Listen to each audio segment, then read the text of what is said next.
C'est avec grand plaisir que je vous conseille ce livre, Et je danse aussi, de Anne-Laure Bondou et Jean-Claude Mourleva. Un livre qui, du coup, m'a été offert.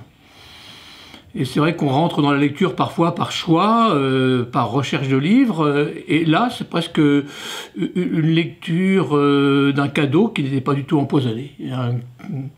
Et qui me permettait de retrouver deux auteurs que je connais bien, parce que je les ai accompagnés donc dans le cadre de l'opération des dévoreurs de livres, puisque ce sont des auteurs jeunesse habituellement, mais qui là, pour le coup, ont écrit à deux voix, à deux mains, donc Anne-Laure Bondou et Jean-Claude Mourleva, un roman épistolaire qui est en fait une sorte de recomposition de mails qui s'étaient envoyés pour jouer.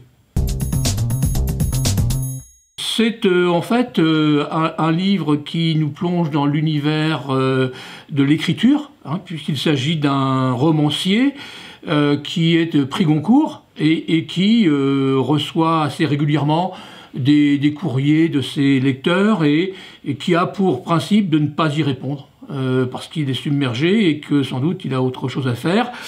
Là, pour le coup, il est aussi surpris par un mail qu'il reçoit d'une de ses admiratrices.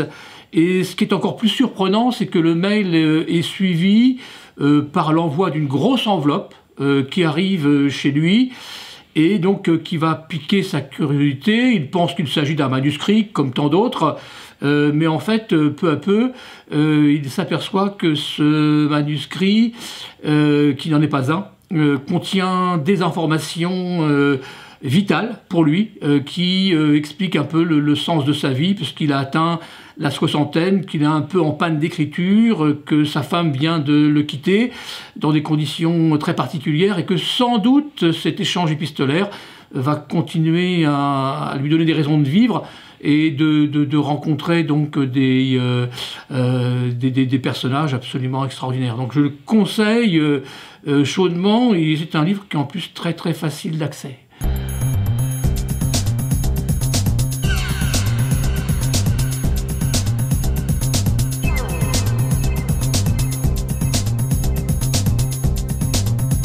Pourquoi je l'ai choisi plutôt qu'un autre? Je l'ai déjà plus ou moins expliqué préalablement.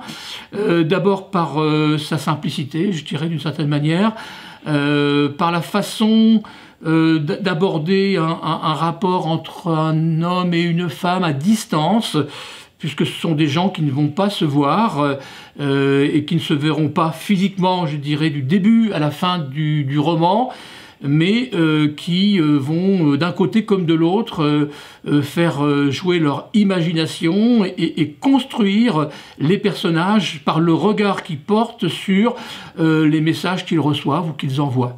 Voilà, donc c'est tout un monde qui se construit et ma foi, qui nous amène aussi à réfléchir sur est-ce que c'est qu'un couple, est-ce que c'est que la fragilité d'un couple, ce qui fait que à un moment donné les choses ne peuvent plus aller sans qu'on s'en rende compte, et puis finalement s'apercevoir que au moment où on est au plus creux de la vague, il y a peut-être des choses qui peuvent nous aider à remonter.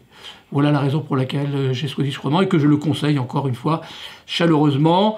Il est en poche, donc pas très cher en plus. Je pense qu'économiquement, ça peut être un bon conseil que de lire Et je danse aussi d'Anne-Laure Bondou et Jean-Claude Mourleva.